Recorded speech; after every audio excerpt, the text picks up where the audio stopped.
اعوذ باللہ من الشیطان اللعین الرجیم بسم اللہ الرحمن الرحیم رب اشرح لی صدری ویسر لی امری واحلل عقدۃ من لسانی یفقہوا قولی ان اللہ وملائکتہ یصلون علی النبی یا ایھا الذین آمنوا صلوا علیہ وسلموا تسلیما۔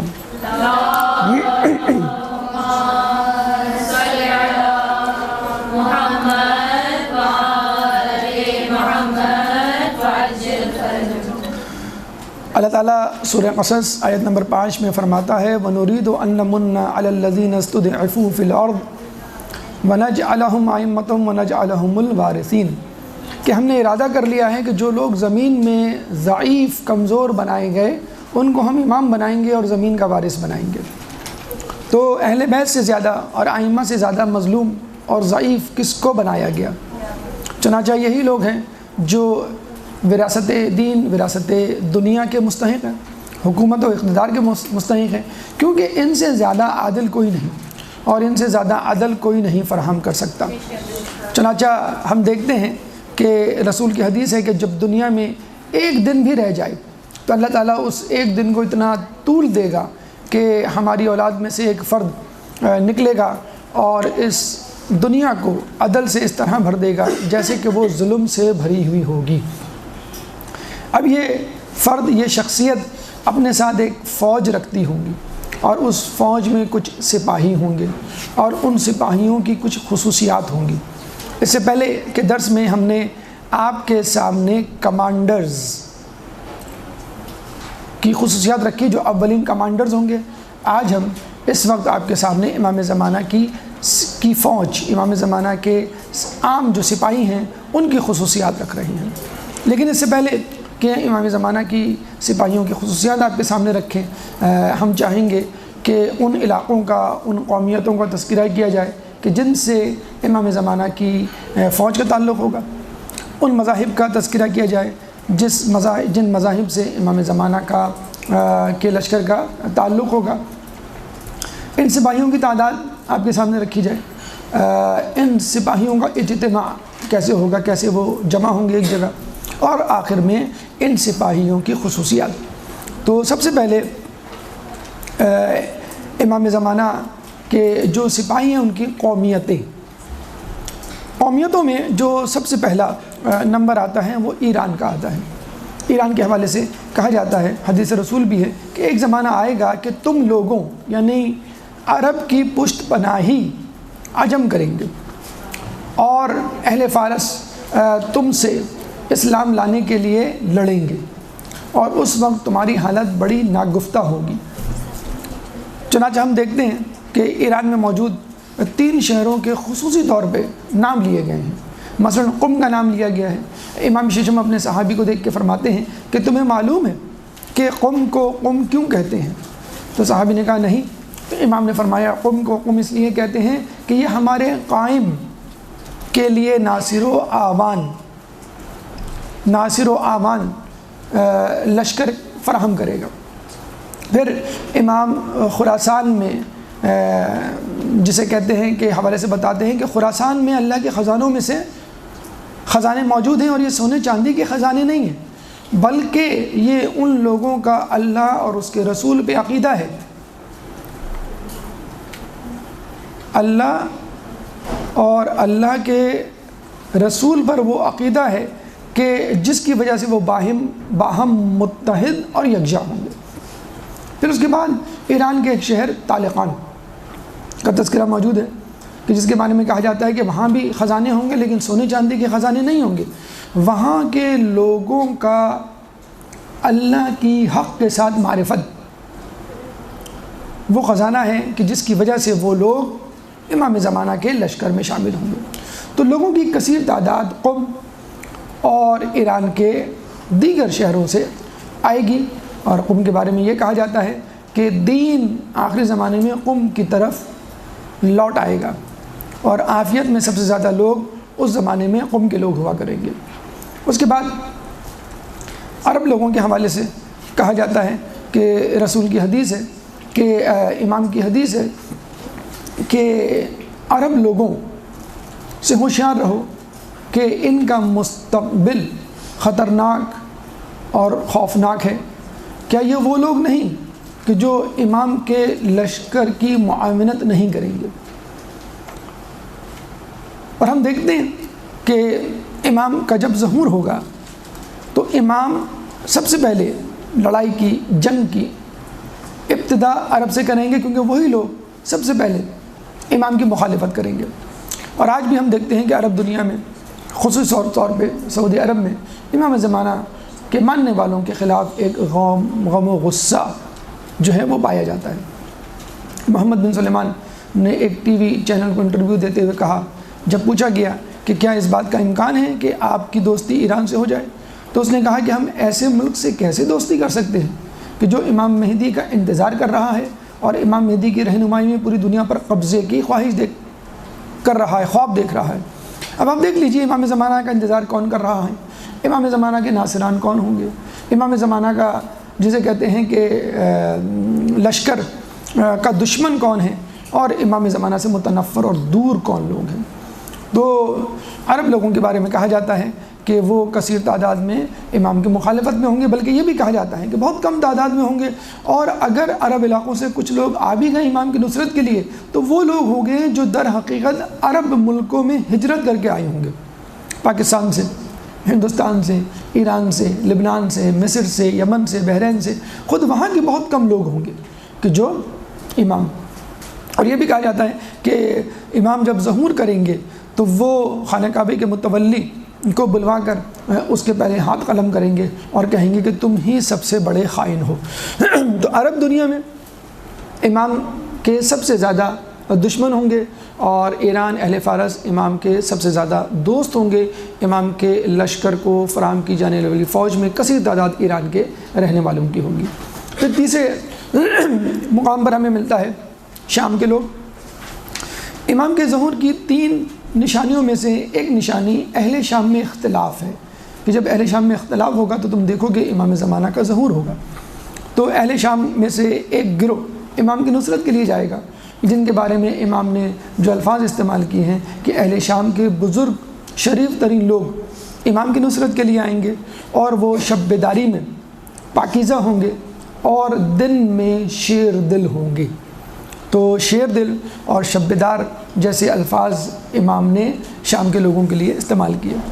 اس کے بعد اہل عراق کے لیے کہا گیا کہ اہل عراق، مصر اور شام کے لوگوں کے ساتھ امام کی فوج میں شمولیت اختیار کریں گے، اور عراق میں ظاہری طور پہ بہت واضح انداز میں آپ کو معلوم ہے کہ وہ کون سا علاقہ ہے کہ جو امام کا سب سے زیادہ انتظار کر رہا ہے، یقیناً کوفے کی پشت۔ روایتوں میں کوفے کی پشت کا لفظ استعمال ہوا ہے، اور کوفے کی پشت میں نجف واقع ہے، جس کو شیخ طوسی نے آباد کیا، اور وہاں پہ علماء اعلام جو ہیں موجود ہیں، علم کے موتی بکھیرے جا رہے ہیں اور لوگ اس سے استفادہ کر رہے ہیں۔ 70 افراد کوفے کی پشت یعنی نجف سے امام کے لشکر میں شامل ہوں گے۔ غالباً 313 میں سے 70 کا عدد جو ہے وہ منتخب کیا گیا ہے۔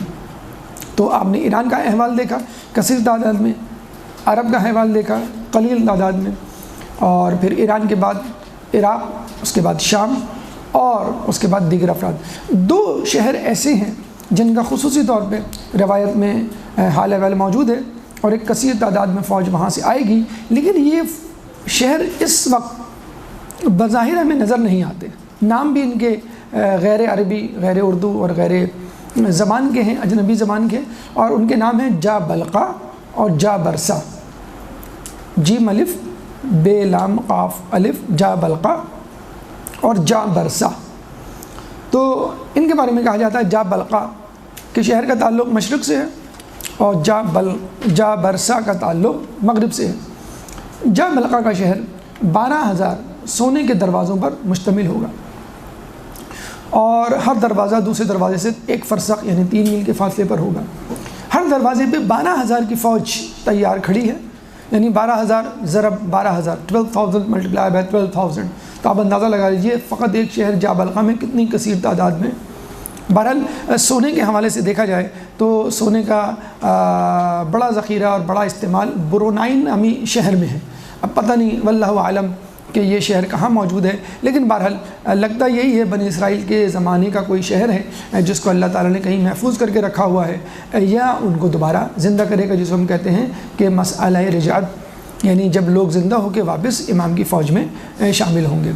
تو ایران، عراق، عرب، شام اور جا بلقا و جا برسا، یہ وہ علاقے ہیں جہاں سے امام کی فوج کے لیے لوگ آئیں گے مدد کے لیے۔ اور یہ بھی کہا جاتا ہے کہ امام کے 313 افراد کی جو لسٹ ہے، ان کے نام، ان کی تفصیل امام کے پاس ایک کتاب میں موجود ہے، یعنی وہ کون کون لوگ ہوں گے، باقی لوگوں کا واللہ عالم کون لوگ ہوں گے، کہاں سے آئیں گے۔ 313 افراد بہرحال متعین اور مشخص ہے۔ تو یہ قومیتوں کے حوالے سے بات ہوئی۔ پھر ہم چلتے ہیں مذاہب کے حوالے سے۔ آپ کو معلوم ہے کہ فقط مسلمان یا اسلام کے ماننے والے امام کے فوجی نہیں ہوں گے، بلکہ غیر مسلم بھی امام کے فوجی ہوں گے۔ وہ لوگ جو بنی اسرائیل یا عیسیٰ علیہ السلام کی قوم میں، امت میں گزر چکے اور ان کی حسرت رہ گئی، ایک تمنا تھی، تو وہ لوگ بھی ہمیں انشاءاللہ امام کی فوج میں نظر آئیں گے۔ خصوصی طور پہ موسیٰ علیہ السلام کی امت کے بارے میں ہمیں ملتا ہے کہ جب خانہ کعبہ میں امام بیعت لے رہے ہوں گے 313 افراد کی، تو 28 افراد کعبے کی پشت سے برآمد ہوں گے، نمودار ہوں گے، اور وہ جو ہیں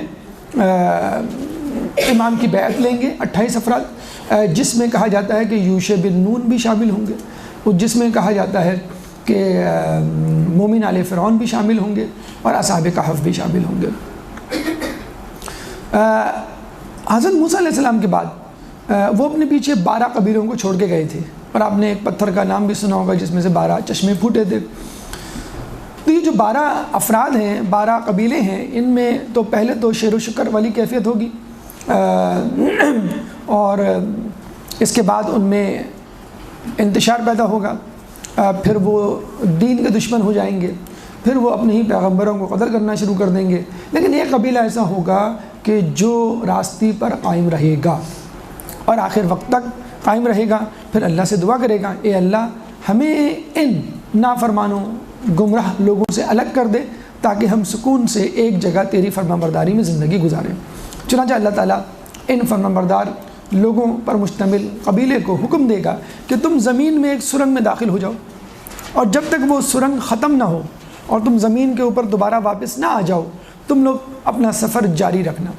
چنانچہ یہ قبیلہ تمام کا تمام اس سرنگ میں داخل ہو جاتا ہے اور چلتا رہتا ہے، تقریباً 1.5 سال تک وہ قبیلہ چلتا رہتا ہے، اور پھر 1.5 سال کے بعد وہ سرنگ ختم ہوتی ہے اور ایک جگہ زمین کے اوپر جا کے ان کا سفر ختم ہوتا ہے، اور پتہ چلتا ہے کہ یہ علاقہ، یہ ملک چین کا ہے۔ تو آج بھی وہ لوگ چین میں موجود ہیں، اور اس کا تذکرہ سورہ اسراء آیت نمبر 104 میں موجود ہے، بس سورہ بنی اسرائیل بھی کہتے ہیں اس کو، اور سورہ اعراف آیت نمبر 159 میں بھی موجود ہے کہ اللہ تعالیٰ فرماتا ہے وَمِن قوم موسیٰ أُمَّةٌ يَهْدُونَ بِالْحَقِّ وَبِهِ يَعْدِلُونَ۔ وَمِن قوم موسیٰ، اور موسیٰ کی قوم میں سے، أُمَّةٌ يَهْدُونَ بِالْحَقِّ، کچھ لوگ ایسے ہیں کہ جو حق کے ساتھ ہدایت پر ہیں، وَبِهِ يَعْدِلُونَ، اور یہی وہ لوگ ہیں جو معتدل ہیں، صراط مستقیم پر ہے۔ تو یہ آیت انہی لوگوں کے بارے میں نازل ہوئی ہے، اور سورہ اسراء آیت نمبر 104 میں بھی اس کا تذکرہ ہے کہ ان لوگوں کو کہا گیا کہ تم لوگ اس جگہ سکونت اختیار کرو جب تک کہ آخری وعدہ نہیں آ جاتا۔ چنانچہ آخری وعدے سے مراد امام زمانہ کا ظہور ہے۔ امام فرماتے ہیں کہ یہ وہ لوگ ہیں جو کسی بھی چیز کو اپنے لیے مخصوص نہیں کرتے، بلکہ اپنی چیزوں میں دوسروں کو شریک کرتے ہیں۔ یہ دن کو کھیتی باڑی کرتے ہیں اور رات کو آرام کرتے ہیں، اور یہ لوگ ہماری سرزمین میں کبھی نہیں آئیں گے اور نہ ہی ہم ان کی سرزمین میں جائیں گے، اور یہ لوگ حق پر ہیں۔ تو اب یہ کون سی جگہ ہے، کہاں ہے؟ ہو سکتا ہے یہ موجودہ چائنا کا جو علاقہ ہے سیانگ، کہ جہاں کے علاقے میں، جس علاقے میں مسلمانوں کی کثیر تعداد موجود ہے، اور ان مسلمانوں پہ بہت زیادہ ظلم و ستم بھی ہوتا ہے، اور فوجی گماشتے خصوصاً ماہ رمضان میں گھومتے ہیں، جو روزہ رکھتا ہے اس کو جو ہے زبردستی روزہ توڑوایا جاتا ہے۔ سحری کے وقت جہاں جس گھر کی لائٹ جلی ہوتی ہے وہاں پہ باقاعدہ چھاپا مارتے ہیں اور ان کو تھانے میں جا کے بند کر دیتے ہیں۔ تو یہی وہ علاقہ ہے جس کو اردو میں کاشغر کہتے ہیں، اور اس لفظ کو علامہ اقبال نے اپنی شاعری میں بھی استعمال کیا ہے۔ ایک ہو مسلم حرم پاسبانی کے لیے، نیل کے ساحل سے لے کر تاب خاک کاشغر۔ تو کاشغر یہ وہی سیانگ کی آنگ ہے، اور یہ وہی علاقہ ہے کہ جس میں بنی اسرائیل کا وہ قبیلہ موجود ہے یا نہیں، واللہ عالم۔ اس کے بعد عیسائیوں سے متعلق ایک گروہ کہ جن کے بارے میں اللہ تعالیٰ سورہ مائدہ آیت نمبر 14 میں فرماتا ہے، وَمِنَ الَّذِينَ قَالُوا إِنِّي نَصَارَى أَخَذْنَا مِيثَاقَهُمْ فَنَسُوا حَظًّا مِّمَّا ذُكِّرُوا بِهِ وَمِنَ الَّذِينَ قَالُوا إِنَّا نَصَارَى، اور ان لوگوں میں وہ لوگ بھی شامل ہیں کہ جو کہتے ہیں کہ بے شک ہم نصارہ یعنی عیسائی ہیں۔ اخذنا میثاقہم، ہم نے ان سے ایک عہد و پیمان باندھا، فنسوا حظا، اور پھر انہوں نے اس کو بھلا دیا، مما ذکروا بہ، کہ جس کا ان سے تذکرہ کیا گیا تھا۔ کہتے ہیں کہ جب امام زمانہ آئیں گے تو اسی گروہ کو جو ہے وہ زندہ کیا جائے گا اور اس کو وہ وعدہ یاد دلایا جائے گا، اور جب ان کو وہ وعدہ یاد آ جائے گا تو وہ شرمندہ ہوں گے، توبہ کریں گے اور دوبارہ امام زمانہ کے لشکر میں شامل ہو کے اپنی غلطی کا اعادہ، اپنی غلطی کی تلافی کریں گے۔ تو یہ قومیتوں کا تذکرہ، اور اس کے بعد مذاہب کا تذکرہ۔ اب آئیے امام زمانہ کی فوج کی تعداد کا تذکرہ۔ اولین کمانڈرز، اولین لوگ اور اولین فوج جو امام زمانہ کا ساتھ دے گی، بیعت کرے گی، وہ ہے 313 افراد، جس میں 28 افراد کعبے کی پشت سے ہوں گے، موسیٰ علیہ السلام کی نسل سے ہوں گے۔ اس میں کہا جاتا ہے یوشع بن نون ہوں گے، مومن آل فرعون ہوں گے، اصحاب کہف ہوں گے، مقداد بن اسود ہوں گے، سلیمان فارسی ہوں گے، ابو دجانہ بھی اس میں شامل ہوں گے۔ یہ اولین افراد 313 افراد میں شامل ہوں گے، اور ہر فرد اپنی جگہ ایک کمانڈر ہوگا، اور ہر فرد کے پیچھے ہزاروں کا لشکر ہوگا۔ پھر یہ کہا جاتا ہے کہ 10,000 کا لشکر ہوگا 313 کے بعد جو شامل ہوگا، اور جناب حر عاملی کہتے ہیں کہ امام زمانہ کا کل لشکر 1 لاکھ ہے، کل 1 لاکھ۔ تو گھبرانے کی اور پریشان ہونے کی بات نہیں۔ لوگ اکثر ڈپریشن میں چلے جاتے ہیں کہ 313 میں ہمارا نام کیا، 313 تو فقط ایران میں یا عراق میں مجتہدین کی تعداد ہوگی، علماء کی تعداد ہوگی، یہی ویکینسیز کو پر کر دیں گے۔ تو ایسا نہیں ہے، 313 نہیں تو 10,000، 10,000 نہیں تو 1 لاکھ۔ بہرحال جس لشکر میں بھی شامل ہونا چاہیں، آپ لڑکپن کی عمر میں ہوں، بڑے ہوں، خواتین میں سے ہوں، بچوں میں سے کسی میں سے ہوں، آپ کے لیے امام کے دروازے کھلے ہوئے ہیں۔ اب آئیے یہ اجتماع کیسے کریں گے؟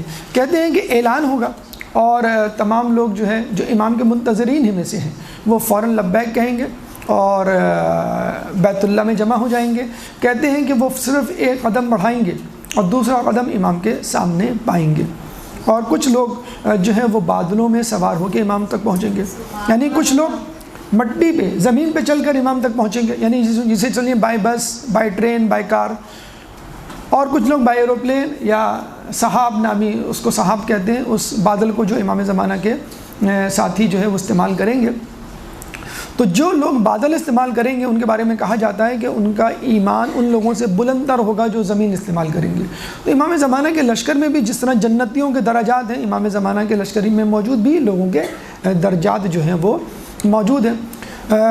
اب یہ بات کہ یہ کس طرح ہوگا کہ دیکھیں، آپ نے ٹریڈ مل دیکھی ہوگی، جاگنگ مشین جسے کہتے ہیں، کہ جب آدمی اس پہ چلتا ہے تو اگر چلنا نہ بھی چاہے تو بھی اس کو قدم گھمانے پڑتے ہیں، آپ صرف قدم رکھ دیں وہ خود بخود چلنا شروع کر دیتی ہے۔ اسی طرح آپ نے ایلیویٹر دیکھی ہوگی، سیڑھی جو کہ مشین سے چلتی ہے، شاپنگ مالز میں اکثر موجود ہوتی ہے، یا لفٹ، اس سیڑھی پہ، اس لفٹ میں آپ کو صرف قدم رکھنا ہوتا ہے اور وہ خود بخود آپ کو اوپر لے کے جاتی ہے، اور اگر آپ چلنا شروع کریں تو اور تیزی سے جائیں۔ تو کہنے کا مقصد ہے اسی قسم کی صورتحال ہوگی، زمین سمٹ جائے گی، اور ہر چیز مومن کا، امام زمانہ کے سپاہی کا ساتھ دینے کے لیے تیار ہوگی۔ اب بادل کو چاہیں استعمال کرنا، بادل استعمال ہو جائے گا، آپ زمین کو چاہیں زمین استعمال ہو، کوئی چیز دنیا میں ایسی نہیں ہوگی جو سپاہیوں کی، اس زمانے کے انصاروں کی خدمت گزاری کے لیے اپنے آپ کو پیش نہ کرے۔ اور یہ مان کہ ان کو پتہ کیسے چلے گا؟ امام کی روایت کے مطابق جب وہ صبح اٹھیں گے تو تکیے کے نیچے ایک پرچی پائیں گے کہ جس میں لکھا ہوگا کہ امام کا ظہور ہو چکا. جمعے کا وقت ہوگا، صبح کا وقت ہوگا، اور لوگ جو ہے وہ ایک دم سے. یہاں پہ ایک بات بہت اہم ذہن میں رہے کہ جس طرح ہم امام زمانہ کے ظہور کا انتظار کر رہے ہیں، اسی طرح امام کے دشمن، اہل بیت کے دشمن امام کا انتظار کر رہے ہیں. اور جس طرح ہم نے تہیہ کیا ہوا ہے کہ ہم امام کا ساتھ دیں گے اور امام کی حکومت کو اسٹیبلش کرنے میں ان کو سپورٹ کریں گے، اسی طرح ان لوگوں نے بھی سمجھ رکھا ہے، امام کے دشمنوں نے، کہ ہم امام کی حکومت کو قائم نہیں ہونے دیں گے. تو پہلی مرتبہ اعلان ہوگا، آسمان سے ندا آئے گی کہ امام کا ظہور ہو چکا، امام کا ظہور ہو گیا ہے. اچھا، یہ بھی کہا جاتا ہے کہ ہر شخص اپنی اپنی زبان میں اس اعلان کو سنے گا. آپ نے دیکھا ہوگا آج کل ایک سافٹ ویئر آ گیا ہے کہ جس میں آپ جو بھی گفتگو کی جائے اس کو آپ اپنی زبان میں سنیں گے. یعنی آپ انگلش میں بول رہے ہیں، چائنیز اگر سنے گا تو چائنیز میں سنے گا، انگریز اپنی زبان میں سنے گا، اردو والا اردو زبان میں سنے گا. تو یہ عین ممکن ہے کہ زبان عربی ہو لیکن اردو میں بھی سنی جائے اور انگلش میں بھی سنی جائے، اور جس زبان کے آپ مالک ہوں یا چاہیں اس میں آپ اس کو سن لیں. لیکن پہلے اعلان کے بعد کچھ ہی دیر کے بعد ایک دوسرا اعلان ہوگا جس میں کہا جائے گا کہ بھئی یہ خبر جھوٹی ہے، امام کے ظہور کا وقت نہیں آیا، امام کا ظہور نہیں ہوا ہے. پھر تھوڑی دیر بعد ایک اور اعلان ہوگا، فلاں جگہ بم کا دھماکہ ہو گیا ہے، فلاں جگہ جو ہے وہ مثلاً کرکٹ کا، فٹ بال کا کوئی ٹورنامنٹ ہو رہا ہے، مثلاً فلاں جگہ جو ہے وہ شاپنگ سیل لگی ہوئی ہے، مثلاً فلاں جگہ جو ہے آپ کو جمع ہونا ہے. تو امام کے اعلان کے بعد، امام کے ظہور کے اعلان کے بعد مختلف قسم کے اعلانات آپ کی توجہ کو بٹانے کے لیے ہوں گے. تو آپ بس یہ سمجھ لیں، اکثر لوگ یہ سوال کرتے ہیں کہ بھئی ہمیں کیسے پتہ چلے گا، ہمارا ٹیسٹ کیا ہے کہ ہمیں پتہ چل جائے کہ ہم امام کے ساتھی بنیں گے کہ نہیں بنیں گے. تو اس وقت ایک سمپل سا ٹیسٹ ہے، روزانہ آپ کر سکتے ہیں کہ جب نماز کا وقت ہو تو کیا آپ نماز کے لیے لپک کے اٹھتے ہیں، لبیک کہتے ہوئے اٹھتے ہیں، یا الکساتے ہوئے اٹھتے ہیں؟ فویل للمصلین الذین هم عن صلاتهم، وائے ہو ان نمازیوں کے لیے جو اپنی نماز میں الکساتے ہوئے آتے ہیں. اور فجر میں تو کم از کم و بیش تقریباً تمام لوگوں کا یہی حال ہوتا ہے. تو اگر آپ کا یہ حال ہے کہ ابھی نہیں ذرا بعد میں نماز پڑھ لوں، ابھی نہیں تھوڑا سا یہ واٹس ایپ چیک کر لوں، ابھی نہیں ذرا ٹی وی دیکھ لوں، ابھی تھوڑا سا کھانا کھا لوں، ابھی جو ہے میں یہ کام کر لوں، تو پھر تو بڑا مشکل ہے امام کے ساتھیوں میں شامل ہونا. دیکھیں، جو لوگ رہ جائیں گے نا، وہ لوگ نہیں ہوں گے کہ جو امام کے دشمن ہیں، وہ لوگ ہوں گے. امام کے دشمن تو امام کے بالمقابل ہوں گے، وہ تو اعلان سن کے غصے میں آ جائیں گے. لیکن جو امام کے حامی ہیں، امام کے انتظار کرنے والے ہیں، ان میں کثیر تعداد سستی اور کاہلی کی وجہ سے رہ جائے گی. وہی سستی اور کاہلی جو ہم نماز میں انجام دیتے ہیں اور الکساتے ہوئے جاتے ہیں. تو ہم پہلا اعلان سنیں گے تو ہم کہیں گے ابھی ٹھہر جاؤ، دیکھ لو کہ اعلان ہوا بھی ہے کہ نہیں، صحیح سنا بھی ہے کہ نہیں. لوگ جائیں گے تو خود پتہ چل جائے گا کہ اعلان ہوا ہے کہ نہیں. جیسے ہم کہتے ہیں نا بھائی مجلس شروع ہوئی ہے کہ نہیں، بھائی لوگ جب گزریں گے تو پتہ چل جائے گا، یا آواز آئے گی تو پتہ چل جائے گا. تو جب لوگ انتظار کر رہے ہوں گے اسی دوران کوئی دوسرا اعلان ہو جائے گا. ابھی قریبی کی بات ہے، 3 رجب کی بات ہے کہ جب امام کی شہادت کا دن تھا، اسی دن T20 کراچی کی ٹیم کا میچ تھا. یقین کیجئے کراچی کی ٹیم جیتی تو پورے کراچی میں جشن کا سما تھا، ہمارے مومنین بھی جشن منا رہے تھے، حالانکہ امام نقی علیہ السلام کی شہادت کا دن تھا. بڑے افسوس کے ساتھ کہنا پڑتا ہے، لوگوں کو سمجھایا گیا کہ بھائی امام کی شہادت کا دن ہے، آپ کو تو اس وقت امام بارگاہ میں ہونا چاہیے، مجلس میں ہونا چاہیے، گریہ و ماتم کرنا چاہیے. آپ ٹی وی کے سامنے بیٹھے ہیں، اور نہ صرف سامنے بیٹھے ہیں، آپ جو ہے وہ سیلیبریٹ کر رہے ہیں اس کو.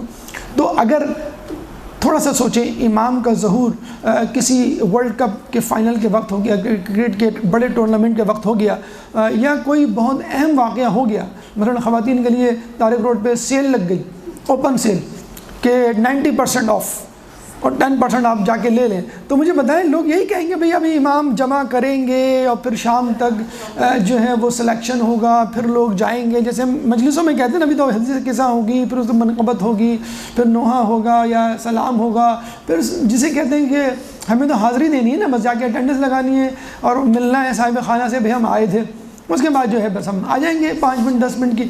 تو امام کے لیے بھی ہم یہی کہیں گے کہ جب لوگ جمع ہو جائیں گے تو ہمیں SMS کر دینا، جب لشکر روانہ ہوگا تو ہمیں فون کال کر دینا، پھر جو ہے وہ ہم آ جائیں گے. تو ایسے لوگ جو الکساتے میں بالکل ایسے ہی ہے کہ امام زمانہ آپ کے گھر کی گھنٹی بجائیں اور آپ کہیں کہ بھئی گھر میں صفائی ہو رہی ہے، ذرا ہم صفائی کر لیں، پھر آپ کو بلاتے ہیں، تو کیا امام زمانہ کو آپ کھڑا رکھیں گے؟ اور جس طرح ہم اللہ کو کھڑا رکھتے ہیں دیکھا جائے محاورتاً کہ نماز کا وقت ہو جاتا ہے، ہم کہتے ہیں ذرا ابھی ٹھہر جائیں، ابھی ذرا میں واٹس ایپ چیک کر لوں، ابھی جو میں کھانا پکا لوں، ابھی جو میں ذرا آرام کر لوں، ابھی میں فلاں کام کر لوں. تو جس طرح ہم اللہ کو انتظار کرواتے ہیں اس طرح امام زمانہ کو بھی انتظار کروائیں گے. اس میں نقصان ہمارا ہوگا، اللہ نے تو چھوٹ دی ہے، امام زمانہ کے پاس چھوٹ نہیں ہوگی کیونکہ وہ آخری حجت ہوں گے. وہ کوئی پہلی دوسری تیسری نہیں، 11 حجتیں گزر چکی، بہت ہو چکا، بہت مہلت دے دی گئی، اب مہلت نہیں دی جائے گی. تو خدا اس سستی کاہلی کو دور رکھیے، اور جیسی اذان ہو، جیسی نماز کا وقت ہو، بلکہ نماز کا انتظار کیجئے. جس طرح امام کا انتظار کر رہے ہیں نماز کا انتظار کیجئے، جس طرح نماز کا انتظار کر رہے ہیں اس طرح امام کا انتظار کیجئے. جس نے نماز کا وقت آ جانے کے بعد وضو کیا، گویا اس نے نماز کی توہین کی. تو آپ کو تو امام کے آنے سے پہلے، جیسے کوئی مہمان آتا ہے آپ کیا مہمان کے آنے کے بعد آپ جھاڑو لگاتے ہیں؟ کیا مہمان کے آنے کے بعد آپ کھانا پکانا شروع کرتے ہیں؟ کیا مہمان کے آنے کے بعد آپ جو ہیں وہ ڈرائنگ روم کی صفائی کرتے ہیں؟ اس کے آنے سے پہلے سب کچھ 1-2 دن پہلے ہی کر دیتے. تو امام کے آنے سے پہلے تیاری رکھیں.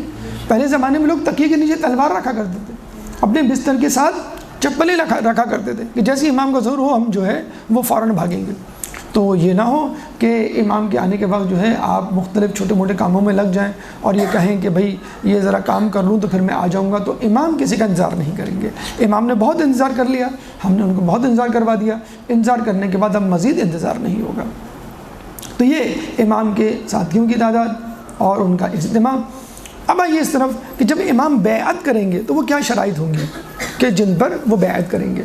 کہتے ہیں کہ امام زمانہ 24 شرائط کے ساتھ لوگوں کی بیعت کریں گے، اور ان 24 شرائط کے ساتھ 8 شرائط اپنی رکھیں گے کہ میں خود ان 8 شرائط کا پابند ہوں گا. یہ وہی شرائط ہیں.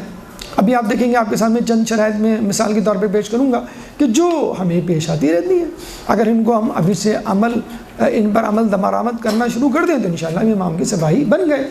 امام کہیں گے تم سود نہیں کھاؤ گے، امام کہیں گے تم شراب نہیں پیو گے، تم جو ہے وہ ریشم اور سونا نہیں پہنو گے، یعنی مردوں کے لیے کہا جائے گا. تم جو ہے وہ فقط منافقین اور کافروں سے لڑو گے، تم کسی ایسے شخص پہ لعنت نہیں بھیجو گے جو لعنت کا مستحق نہیں ہوگا، تم میدان جنگ سے بھاگنے والے کا پیچھا نہیں کرو گے، تم جو ہے وہ تواضع اور انکساری اختیار کرو گے، تم جو ہے وہ نیکی کا حکم دو گے اور برائی سے روکو گے. اور اسی طرح کی دیگر جسے کہتے ہیں شرائط جو کہ عموماً ہم اپنی زندگی میں اپناتے رہتے ہیں، یا جسے کہہ لیجئے اس میں تھوڑی سی تساہلی کرتے ہیں اور کسل مندی سے کام لیتے ہیں. پھر جب وہ اس بات کو قبول کر لیں گے تو امام کہیں گے اب 8 شرائطیں میں اپنے اوپر لاگو کرتا ہوں. اور امام کہیں گے کہ دیکھو اگر تم نے یہ شرائط اپنے اندر پیدا کر لی، یہ خصوصیت، تو میں تم ہی کو اپنا ناصر و عوان بناؤں گا، یعنی کسی اور قوم کے پیچھے نہیں جاؤں گا، ان کو نہیں بلاؤں گا. پھر میں وہی کچھ کھاؤں گا جو تم کھاتے ہو، میں وہیں رہوں گا جہاں تم رہتے ہو، میں اسی سواری پر سوار ہوں گا جس سواری پر تم سوار ہوتے ہو، میں وہیں جاؤں گا جہاں تم جاتے ہو، میں کم فوج پر اکتفا کر لوں گا، یعنی ڈیمانڈ نہیں کروں گا بہت ساری تعداد ہوگی تو پھر میں لڑنے کے لیے جاؤں گا، میں عبادت کروں گا اور اس دنیا کو عدل سے اس طرح بھر دوں گا جس طرح وہ ظلم و ستم سے بھری بھی ہوگی. اس کے بعد امام جو ہیں تمام لوگوں سے بیعت لیں گے اور اس کے بعد امام کا سفر جہاد شروع ہوگا.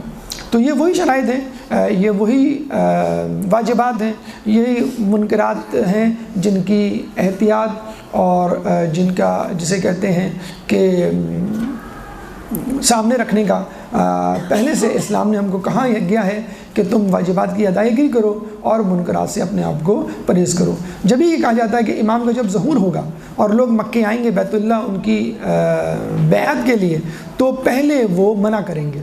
جیسے مولا علی نے اپنی خلافت کی بیعت کے لیے منع کیا تھا، پھر کہتے ہیں وہ خاموشی سے مدینے کی طرف چلے جائیں گے. جب لوگوں کو پتہ چلے گا وہ مدینے پہنچیں گے تو پتہ چلے گا امام خاموشی سے مدینے سے مکے آ جائیں گے. پھر مکے آنے کے بعد جب لوگ آئیں گے مکے دوبارہ تو پتہ چلے گا کہ وہ مدینے پھر دوبارہ چلے گا. پھر لوگ مدینے جائیں گے، پھر پتہ چلے گا کہ امام دوبارہ مکے آ گئے. یعنی امام 3 مرتبہ اس طرح کریں گے، مکے سے مدینے، مدینے سے مکہ، پھر مکے سے مدینہ، پھر مدینے سے مکہ، اس طرح تاکہ لوگوں کو چیک کر سکیں، جانچ کر سکیں کہ تم میرے ساتھ صعوبتیں، زحمتیں، مشکلات، تکلیفات برداشت کر لو گے کہ نہیں. تم ابھی سے اگر مجھ سے تنگ آ گئے تو بعد میں کیوں نہیں تنگ آؤ گے جب اس سے زیادہ مشکلات تمہارے اوپر پڑیں گی۔ لیکن کہتے ہیں کہ جو لوگ واقعی آپ کے 313 میں شامل ہوں گے اور واقعی آپ کے لیے طلب رکھتے ہوں گے وہ آپ کی ہر بات کو تسلیم کر لیں گے۔ تو یہ وہ شرائط ہیں جن پہ امام زمانہ اپنے لیے بھی اور لوگوں کے لیے بھی بیعت کریں گے، خود بھی پابند ہوں گے اور لوگوں سے بھی پابندی کروائیں گے۔ اب یہ انفرادی خصوصیات مختصراً آپ کے سامنے رکھتے چلیں، وہ کون سی اہم 5 خصوصیات ہیں جو امام زمانہ کے سپاہی میں ہونی چاہیے۔ ایک درود پڑھ دیں محمد والے محمد۔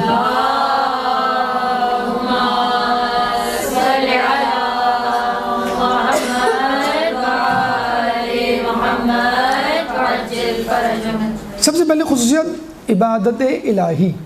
دیکھیں آپ کچھ بھی کر لیں، جب تک آپ کا تعلق اللہ سے اپنے خالق سے مضبوط نہیں ہوگا اللہ تعالیٰ آپ کے کسی کام میں برکت نہیں ڈالے گا۔ آپ اللہ کی عبادت کریں گے تو پھر صبح اٹھ کر معاش یا جہاد میں کوئی کارنامہ انجام دے سکتے ہیں۔ چنانچہ امام زمانہ کے ساتھیوں کے لیے کہا جاتا ہے کہ ان کے چہرے سجدوں کے نشانوں سے نورانی ہوں گے اور ہم وقت اللہ کی عبادت میں مصروف ہوں گے۔ رات میں وہ عبادت کیا کریں گے اور دن میں جو ہے وہ گھوڑوں پہ سوار ہوا کریں گے۔ کربلا میں آپ امام کے جانثاروں کو دیکھیے کہ عاشور کی رات ہے، اگر وہ چاہتے تو یہ کر سکتے تھے کہ ہم تھوڑا سا آرام کر لیں تاکہ صبح تازہ دم رہیں اور امام کے ساتھ دشمنوں سے لڑیں، لیکن پوری رات جو ہے وہ کہتے ہیں کہ مکھیوں کی بن بناہٹ کی طرح آوازیں، رقت، گریہ وزاری، تلاوت کی آواز آتی رہی۔ اس طرح امام کے لوگ بھی ہوں گے جو راتوں کو عبادت کریں گے اور دن میں شیر دل لوگوں کی طرح لڑائی کریں گے۔ اس کے بعد عبادت الہی کے بعد اطاعت امام جو اہم ترین ہے عبادت الہی کے بعد، اور کہا یہ جاتا ہے کہ امام کے اتنے دیوانے ہوں گے کہ وہ کہیں گے کہ اگر ہمیں امام کے ساتھ کسی پہاڑ پر بھی رہنا پڑے تو ہم رہیں گے۔ امام کی سواری کی زین پر ہاتھ رکھ کر اس کو اپنے جسم پر اپنے کپڑوں میں مریں گے برکتاً۔ اور یہ کہا جاتا ہے کہ امام کے سامنے وہ سینہ سپر ہو جائیں گے کہ پہلے ان کو تکلیف پہنچے پھر امام کو۔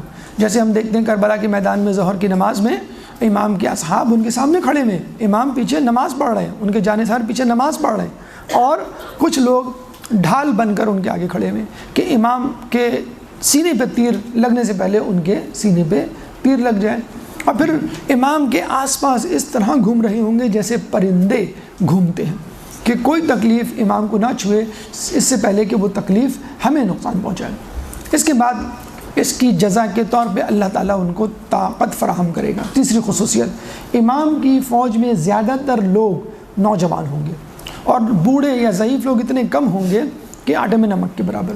ہو سکتا ہے کہ اللہ تعالیٰ ان کو اعجاز خداوندی کے طور پہ، معجزے کے طور پہ طاقتور کر دے، لیکن بہرحال یہ کہا جاتا ہے کہ امام کا ہر سپاہی 40 آدمیوں کی طاقت لیے ہوئے ہوگا۔